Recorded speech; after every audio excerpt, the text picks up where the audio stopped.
साइम बशीर साहब, thank you been यामीन साहब के आपने मुझे अपॉर्चुनिटी दी, और आप सब दोस्तों का शुक्रिया कि आप सब दोस्त इस मौसम में तशरीफ लाए सीखने सिखाने के लिए। मेरा नाम राना इमरान जावेद है। मैं एग्रीकल्चर ग्रेजुएट हूँ एग्रीकल्चर यूनिवर्सिटी फैसलाबाद से, और पिछले 18 साल तकरीबन 2003 से मैं एग्रीकल्चर के शोबे में ही काम कर रहा हूँ, ट्रेनिंग्स में, कंसल्टेंसीज में, बिजनेस डेवलपमेंट में। तो आज का जो हमारा टॉपिक है उसमें डिटेल से काफ़ी डिस्कस किया साइम साहब ने, कुछ मज़ीद अभी चीज़ें डिस्कस होनी है। तो मेरे रिलेटेड कुछ चीज़ें ये थी कि मैं आप लोगों से डिस्कस करता हूँ इसका IPM के हवाले से, इंटीग्रेटेड पेस्ट मैनेजमेंट। क्योंकि ये आप कोई भी क्रॉप आप लगाते हैं, कोई भी क्रॉप, कन्वेंशनल क्रॉप है, कैश क्रॉप, जो भी है, जब तक आप उसकी बेहतर मैनेजमेंट नहीं करेंगे इंसेक्ट्स की, पेस्ट की, डिजीज़ की, तो आप उससे अच्छी पैदावार नहीं ले सकते। तो सिमिलरली अब ये जो हेम्प है इसके हवाले से कुछ रिसर्च अब हो रही हैं। ये क्योंकि न्यू क्रॉप बिल्कुल 2 साल से लोग इस पर प्रॉपर इसको कैश क्रॉप जो स्टार्ट हुए हैं, तो अभी हम डिस्कस करते हैं। हमारी इस जो प्रेजेंटेशन में देने जा रहा हूँ इसका ऑब्जेक्टिव सबसे पहले तो आप लोगों को पता होना चाहिए ऑब्जेक्टिव क्या है इसका। इसमें हमने ये चीज़ क्लियर करनी है कि जो डिजीज़, मुख्तलिफ किस्म की जो बीमारियाँ इस क्रॉप पे हमलावर हो सकती हैं, एक तो उनको हमें समझना है कि कौन कौन सी बीमारियाँ ऐसी हैं जो हम क्रॉप लगाने जा रहे हैं जो हम फेस कर सकते हैं। सेकंड चीज़ ये है कि हमने वो जो पैथोजेंस जिनकी वजह से वो बीमारियाँ आती हैं उनकी तशखीस, उनके बारे में हमें पता हो कि ये किस इन्वायरमेंट में, किस शिद्दत के साथ, किस वक्त हमला करते हैं जिसकी वजह से बीमारी का अटैक होता है और क्रॉप जो है स्ट्रेस में जाती है, उससे हमारी पैदावार मुतासर हो सकती है। और तीसरी चीज़ है रिसोर्सेज, कि वो रिसोर्सेज कौन से हैं, आया कि वो हवा के ज़रिए या वो पानी के ज़रिए या हम जो सीड काश्त कर रहे हैं उसके ज़रिए वो जो पैथोजेंस आ रहे हैं। तो इन चीज़ों के बारे में हमने अपना क्लियर करना है ताकि हम बेहतर तरीके से उसको मैनेजमेंट बेहतर कर सकें, उसको कंट्रोल करके। कि health has no disease for insect. अभी तक जो रिसर्च हुई है उसके मुताबिक जो कन्वेंशनल क्रॉप जिस तरह डिजीजेज और पेस्ट, प्रॉपर पेस्ट और डिजीजेज हैं कि इस क्रॉप पे ये पेस्ट है, ये पैथोजन है, ये इंसेक्ट है, हेल्थ के ऊपर अभी तक कोई प्रॉपर पेस्ट या डिजीजेज की कोई ऐसी रिसर्च सामने नहीं है।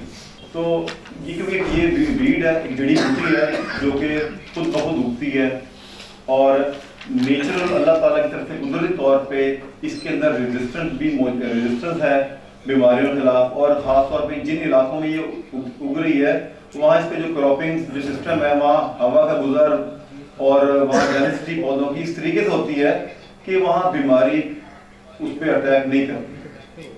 तो इस तरह इसको एक ये कह लें कि हम बगैर पेस्टिसाइड और बगैर फर्टिलाइजर के एक क्रॉप इस वक्त जो खुद ग्रो तौर पे आ रही है उस पर कोई सच नज़र नहीं आ रही चीज़ें।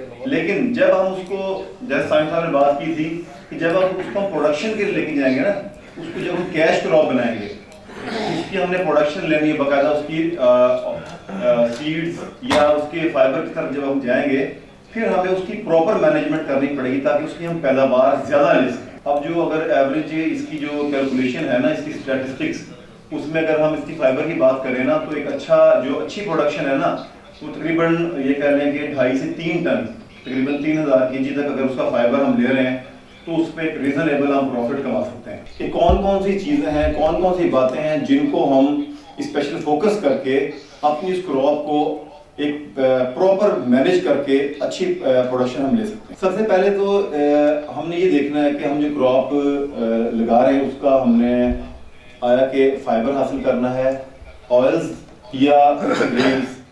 हर एरिया वाइज फार्मर उसको मतलब टारगेट करते हैं। बाद फार्मर उसे फाइबर के ऑब्जेक्टिव से काश्त करेंगे, बाद लोग उसको ऑयल्स के लिए, बाद उसको ग्रेन्स। हमने जिस टारगेट को रखते हुए हमने क्रॉप हमने काश्त करनी है उस हिसाब से उसकी मैनेजमेंट करनी है। एग्जाम्पल के तौर पर अगर हम ये कह रहे हैं कि अगर हमने फाइबर के लिए काश्त करनी है क्रॉप, तो हमारी कोशिश होगी कि उसका वेजिटेटिव जो ग्रोथ पौधे की ज़्यादा हो, वहाँ हम नाइट्रोजन का यूज़ ज़्यादा करेंगे, पानी लगाएंगे, नाइट्रोजन लगाएंगे, ताकि उसका कद काठ पौधे का बढ़े। और जितना ज़्यादा कद काठ बढ़ेगा उससे हम ज़्यादा फाइबर ज़्यादा ले सकेंगे। अगर हम ग्रेन्स पे जाएंगे तो वहाँ हम कोशिश करेंगे कि उसका पौधे को हम वेजिटेटिव ग्रोथ को कंट्रोल रखें और फ्लावरिंग की तरफ पौधे को ज़्यादा लेके जाएं। तो इस तरह उसकी जो हमने टारगेट जो है ना खुद सेट करना है कि हम पौधे से लेना क्या चाह रहे हैं। आया कि हम ऑयल लेना चाह रहे हैं, सीड लेना चाह रहे हैं, या हम फाइबर लेना चाह रहे हैं। और अगर हम फाइबर लेना चाह रहे हैं उसके लिए हम पौधे की वेजिटेटिव ग्रोथ को हम ज़्यादा करेंगे। जब वेजिटेटिव ग्रोथ हम ज़्यादा करेंगे तो वहाँ हमें पौधों के ऊपर, ये कह लें कि क्रॉप के ऊपर पैथोजेंस का और इंसेक्ट के जो अपना अटैक्स का भी सामना हमें ज़्यादा करना पड़ेगा। सबसे पहले तो हम डिजीज़ की बात करते हैं कि प्लांट्स के ऊपर डिजीज़ जो आती हैं वो कितनी किस्म की होती हैं और वो ये कह लें कि उनकी जो सोर्सेज क्या क्या होते हैं। दो क्लासेस में हमने की हुई हैं। एक तो है इन्फेक्शियस डिजीज़। इन्फेक्शियस डिजीज़ वो होती हैं जिसकी वजह से प्लांट के ऊपर इन्फेक्शन पैदा होता है। वो फंगल भी हो सकता है, वायरल भी हो सकता है और बैक्टीरियल भी हो सकता है और नेमाटोड्स के जरिए भी बीमारियां फैल सकती हैं। ये जितने भी वायरसेस या बैक्टीरिया या फंगल हैं ये पौधे को ये कह रहे डैमेज करते हैं। इनकी वजह से जो इन पैथोजन की वजह से जो बीमारी आएगी उसमें पौधे का जो पौधे की ये कह लें कि लीफ है, स्टेम है, उसकी रूट है, वो इसकी डैमेज होगी। जब किसी बीमारी की वजह से पौधा डैमेज होता है तो डेफिनेटली उसका ये कह लें कि ग्रोथ रुक जाती है, क्योंकि सबसे पहले तो उसके अंदर ये कह लें क्लोरोफिल बनाने की सलाहियत खत्म होती है। पौधा ग्रीन से ब्राउनिश और वो झुलसाव वाली साइड पे आता है जिसे हम नॉर्मल कहते हैं। तो वो खुराक बनाने का अमल उसका डिस्टर्ब होता है और पौधा स्ट्रेस में आता है। तो हमारी ये कह रहे हैं फाइबर या सीड वाली जो हमारा ऑब्जेक्टिव है, टारगेट है, वो डिस्टर्ब होता है वहाँ पर। तो एक तो इन्फेक्शियस डिजीज है, इसको हम कंट्रोल करने के लिए डिफरेंट तरीके हैं। आप फार्मर्स मोस्टली जो क्रॉप राइस काश्त कर रहे हैं या पोटैटो काश्त कर रहे हैं वो लोग बेहतर समझते हैं इस चीज़ को। इसमें थोड़ी सी तब्दीली के साथ इसको हम करेंगे। सेकेंड है नॉन इन्फेक्शियस डिसऑर्डर्स। वो जो है जो पौधे के बाहर से हमें जो एक्सटर्नल फैक्टर्स इसमें इन्वॉल्व हैं। पोल्यूशन है सबसे, जिस तरह की हमारी बहुत से एरियाज में जो सड़कों के किनारे क्रॉप्स लगी होती हैं उन पे बेतहाशा मिट्टी की वजह से उनमें डिसऑर्डर्स आ जाते हैं। जो सड़क से ज़रा थोड़ा दूर क्रॉप होगी उसकी वो ज़रा उसकी रंगत और खुशहाली अलग होगी, जो सड़क के साथ साथ होंगी वो डिफरेंट होगी। इस तरह न्यूट्रिएंट्स की जो कमी बेशी होती है जब हम क्रॉप्स को अपनी ज़मीन के एनालिसिस के बगैर जब हम न्यूट्रिएंट्स देते हैं ना, फर्टिलाइजर्स अप्लाई करते हैं, तो बाज़ दफ़ा हम वो फर्टिलाइजर अप्लाई करते हैं जिसकी ज़रूरत नहीं होती और बाज़ दफ़ा हम वो अप्लाई नहीं करते जिसकी बहुत ज़्यादा ज़रूरत होती है। रवायती जो तरीक़ाकार है उससे हट के उस पर जब चलते हुए हम अपना न्यूट्रिएंट्स अप्लाई करते हैं तो उसकी वजह से भी पौधे के अंदर, क्रॉप के अंदर स्ट्रेस आ सकता है। तीसरी चीज़ है टेम्परेचर। जो हेम्प की क्रॉप है इसमें टेम्परेचर ये कह लें कि इसका भी हमें बहुत ख्याल करना पड़ेगा। जैसे हम दोस्तों ने बात की मुख्तलिफ एरियाज के हवाले से। अब हेम्प जो है ना बेसिकली ये कह लें कि मॉइस्चर और यानी ह्यूमिड भी हो एरिया और बारिशें भी हों और हवा भी चलती है उस एरिया में, ये एक आइडियल उसके लिए कंडीशन होती है। लेकिन जो हमारा अब जैसे मुल्तान की बात कर लें वो हॉट एंड ह्यूमिड एरिया है, हॉट और ह्यूमिड, और वहाँ बारिशें भी कम होती हैं, वहाँ डेफिनेटली इसकी पैदावार उस लेवल की नहीं आएगी। तो इसलिए टेम्परेचर का भी हमें बहुत ज़्यादा इसका ख्याल करना पड़ेगा इस क्रॉप के हवाले से। तो ये अपना फोर्थ चीज़ है पीएच लेवल। ज़मीन का पीएच लेवल भी अगर आइडियल हो, न्यूट्रल हो या थोड़ा सा एसिडिक हो तो इसकी पैदावार अच्छी होगी। इस तरह अपना लाइट सनलाइट का भी फ़र्क है। जहाँ जिन एरियाज़ में ये कहना कि बहुत ज़्यादा शिद्दत से रोशनी, शिद्दत से सूरज की तपिश है, मुल्तान की बात करें दोबारा, तो वहाँ थोड़ा सा ये स्ट्रेस में आएगा। इसको बहुत ज़्यादा हीट नहीं चाहिए। ये नॉन इन्फेक्शियस डिसऑर्डर्स हैं। मेन गोल्स हमारे क्या हैं, मैं डिस्कस करता हूँ कि किसी भी क्रॉप की आईपीएम जब हमने एक क्रिएट करनी है ना, किसी भी क्रॉप की आईपीएम हमने जब क्रिएट करनी है तो हमें कुछ चीज़ें, मतलब जैसे मैंने पहले बात की, हमें कुछ चीज़ों का पता होना चाहिए। ज़रूरी है कि हमें कुछ चीज़ों के बारे में इल्म हो। फर्स्ट चीज़ है नॉलेज, कि हमें इल्म हो कि हमारा जो एरिया है वहाँ कॉमन पेस्ट कौन कौन सा है। ठीक है, ये स्लाइड बड़ी अहम है, इस पे थोड़ा सा आप ये देखें कि सबसे पहले तो जिस एरिया में हम काश्त करने जा रहे हैं उस एरिया में कॉमन पेस्ट कौन सा है। से अगर आप कॉटन एरिया की बात करते हैं, आप एक फील्ड में आप हेम्प काश्त करते हैं, साथ ही कॉटन फील्ड भी मौजूद है, तो डेफिनेटली वहाँ से सकिंग पेस्ट हैं और चीविंग पेस्ट, दोनों पेस्ट शिद्दत से आएंगे। सब्ज तेला बेशक वो सफ़ेद मक्खी हो या वो ये कह लें कि अपना जो अपना चिपकबरी गुलाबी सुंडे जिस तरह है, ये आजकल जिस तरह की इसके ऊपर मकई की एरिया में फॉल आर्मी वर्म है, ये भी इस तरह एक नई बेसिकली वर्म है जो ट्रैवल करके आई है। तो सबसे पहले तो हमें कॉमन पेस्ट जो अपने एरिया में उनका पता होना चाहिए।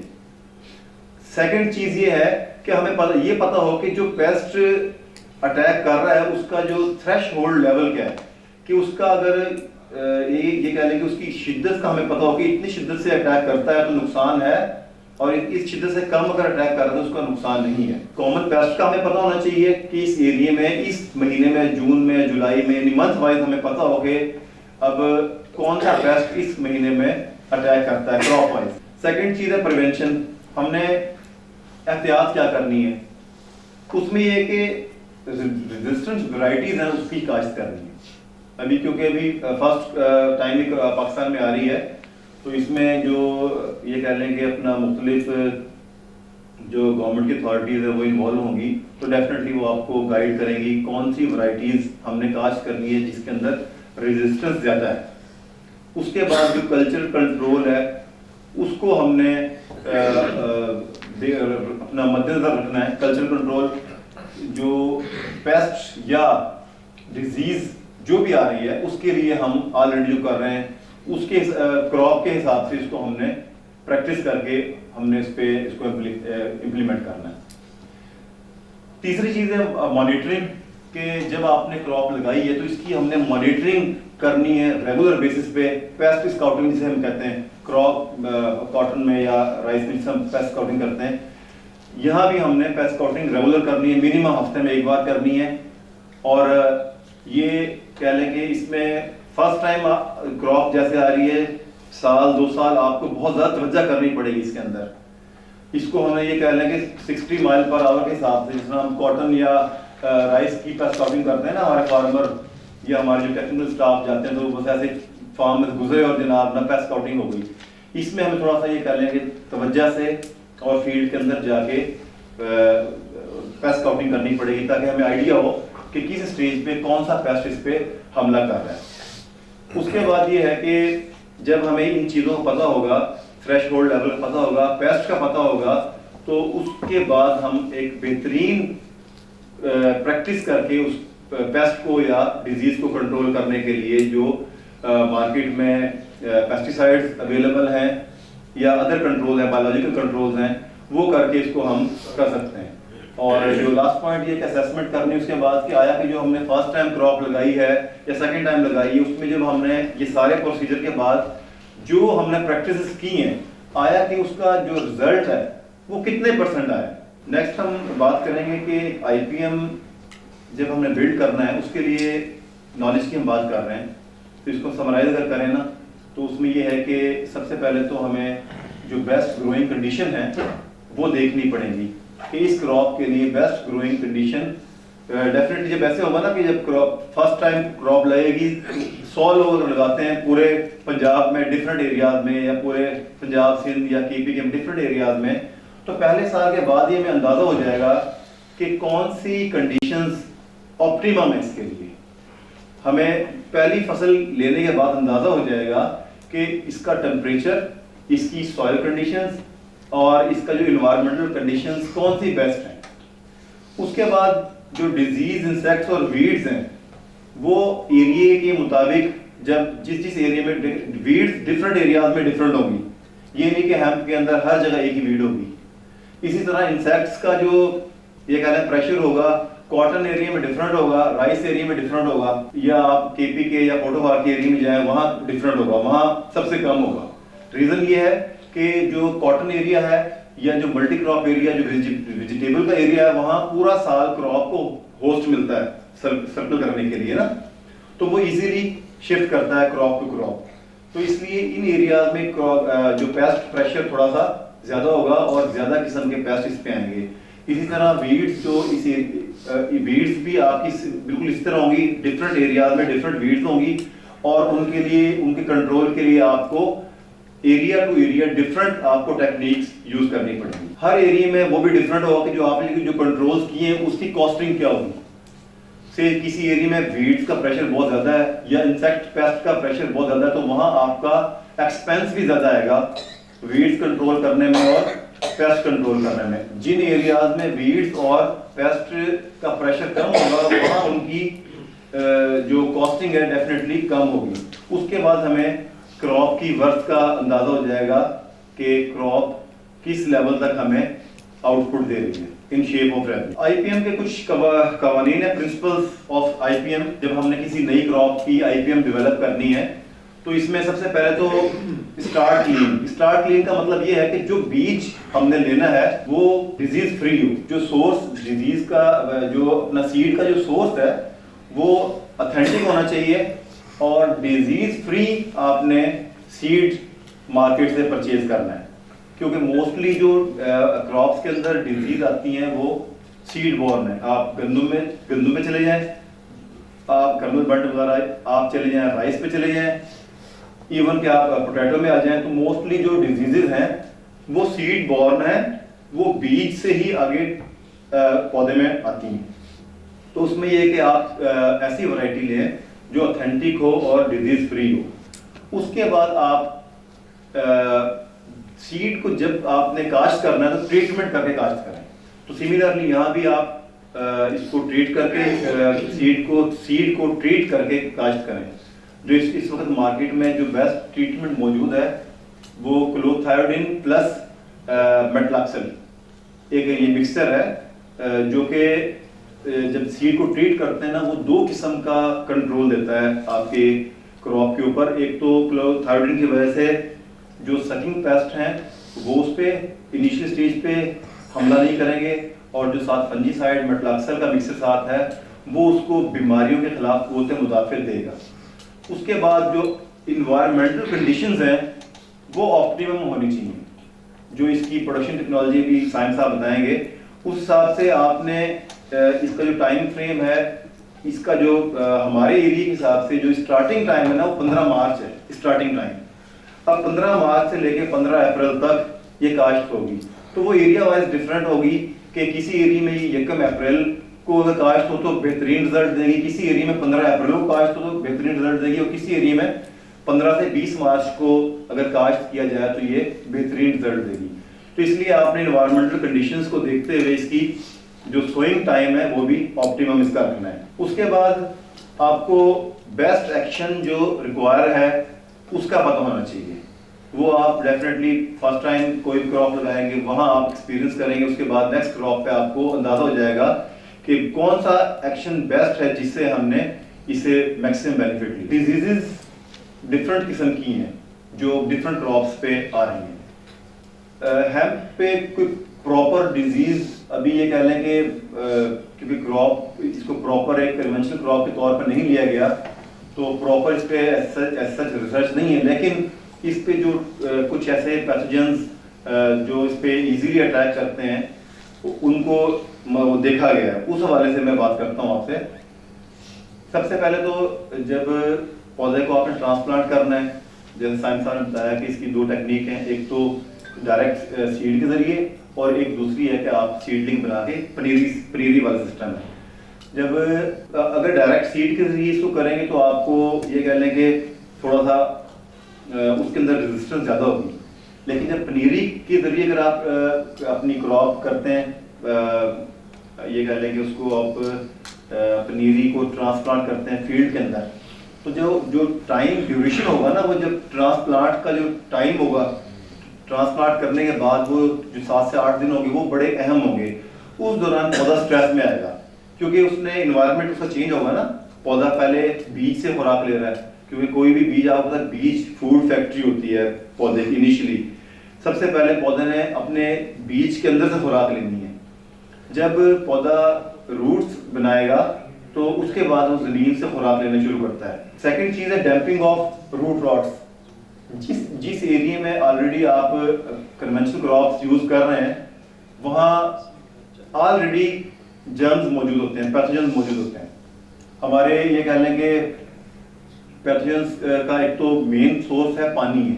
जब पानी ट्रैवल करता है, नहरी पानी ट्रैवल करता है या ट्यूबवेल का पानी मुख्तलिफ खालों से होकर आता है, तो अपने साथ पैथोजेंस लेके आता है। मुख्तलिफ किसी और फील्ड में कोई बीमारी है तो वो जब वहाँ से गुजरेगा तो आपकी फील्ड तक वो लेके आएगा। अगर गोबर को हम मुकम्मल ये कह लें कि उसको खाद बनाए बगैर अगर उसको हम यूज़ करेंगे तो वहाँ से भी बीमारियाँ काफ़ी क्रॉप्स में शिफ्ट होती हैं, क्योंकि जो कच्चा गोबर है वो बीमारियाँ फैलाता है बेसिकली ना। तो वहाँ से रूट रॉट्स जो जड़ों को बीमारियाँ लगती हैं पानी के ज़रिए, और जो सॉइल के ज़रिए जो पैथोजेंस आएंगे सबसे पहले वो आपकी रूट को डिस्टर्ब करते हैं, और जब रूट डिस्टर्ब होगी तो डेफिनेटली वो नीचे से पानी और खुराक लेना कम करेगा और पौधा डिस्टर्ब होगा, पौधा स्ट्रेस में आएगा। थर्ड है fungal leaf spot. Fungal leaf spot एक मेजर डिजीज है।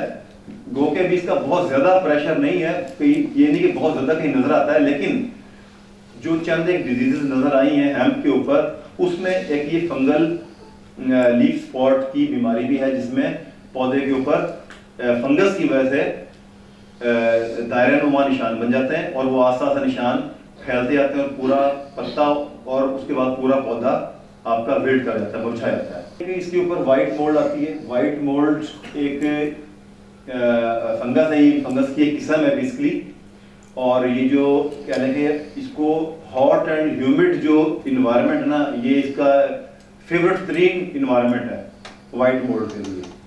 जो गरम रतूब और ये कह लें कि ड्राई एरिया सॉरी यानी कि जिस तरह मुल्तान का एनवायरनमेंट टेम्परेचर ज़्यादा हो, ह्यूमिडिटी ज़्यादा हो और टेम्परेचर भी ज़्यादा हो, वो इसके लिए एक इंतहाई फेवरेबल कंडीशन है वाइट मोल्ड के लिए। और उसके बाद ग्रे मोल्ड है। ग्रे मोल्ड भी है कि ये फर्स्ट जो पिक्चर है इसमें ये रूट रॉट है, डैम्पिंग ऑफ सीड है, और सेकंड पिक्चर में आपको जो दरमियान वाली इसमें वाइट मोल्ड है। वाइट मोल्ड है कि ये कहने की सख्त किस्म की तह बन जाती है, तने के ऊपर मोस्टली आती है ये, ठीक है। और जो फंगल लीफ स्पॉट है ये पत्ते के ऊपर आती है, यानी कि तने के ऊपर ग्रे मोल्ड या वाइट मोल्ड आएंगे और पत्तों के ऊपर फंगल लीफ स्पॉट आएंगे। ये 2-3 किस्म की डिजीजेज हैं। अब इन डिजीज को कंट्रोल करने के लिए कौन कौन सी प्रैक्टिस चल रही हैं। कन्वेंशनल क्रॉप्स क्योंकि ये नहीं थी, लोग इसको अपने ये करके लॉन में, घर के लॉन में लगा लिया, थोड़े पैमाने पर लगा लिया। वहाँ प्रैक्टिस ये होती थी कि जो बेकिंग सोडा उसको पानी में डाल के स्प्रे कर दिया, या जो सिरका जो घर में यूज होता है, सिरके को अगर आप पानी में डाल के इसको अगर आप स्प्रे करेंगे तो उससे ये वाइट मोल्ड और ग्रे मोल्ड ये कंट्रोल हो जाएंगी। लेकिन थोड़े पैमाने पे अगर इसका जो प्रेशर अगर कम होगा, लेकिन जैसे हम जा रहे हैं अगर इसको as a conventional cash crop की सूरत में अगर इसको लेके जाएंगे, अगर वहाँ इसका अटैक होगा ज़्यादा, तो वहाँ हम इसको इन तरीकों से शायद भी इसको कंट्रोल ना कर सकें। उसके लिए फिर हमें पेस्टिसाइड पे जाना पड़ेगा। पेस्टिसाइड इस टाइम अगर ग्रे मोल्ड और वाइट मोल्ड के लिए जो बेस्ट फंजीसाइड इस टाइम है वो डायफेनाकोनाजोल और उसके साथ ट्यूबोकोनाजोल का मिक्सचर है, या एज़ॉक्सिस्ट्रोबिन जमा डायफेनाकोनाजोल। ये 2 मिक्सचर्स हैं जो इन मोल्ड्स पे बेहतरीन काम करते हैं। इसका मैंने आपको क्या बताया कि सबसे पहले आपने जब सीड लगाना, सीड ट्रीटमेंट करना है। सीड ट्रीटमेंट की वजह से पौधे के अंदर रेजिस्टेंस आएगी। जब रेजिस्टेंस होगी तो जब हवा के जरिए या पानी के जरिए ऊपर से अगर कोई अटैक होगा किसी पैथोजन का, तो पौधा अंदर से मजबूत होगा, तो पौधा रेजिस्टेंस देगा बीमारी के खिलाफ। अगर उसके बावजूद भी पौधे के ऊपर अटैक होता है किसी पैथोजन का, तो फिर हम ये पेस्टिसाइड में अगर जाएं तो एज़ॉक्सिस्ट्रोबिन प्लस डायफेनाकोनाजोल इसका हम स्प्रे करके इसको कंट्रोल कर सकते हैं। Thank you. ये मुख्तसर सी IPM टेक्निक्स थी।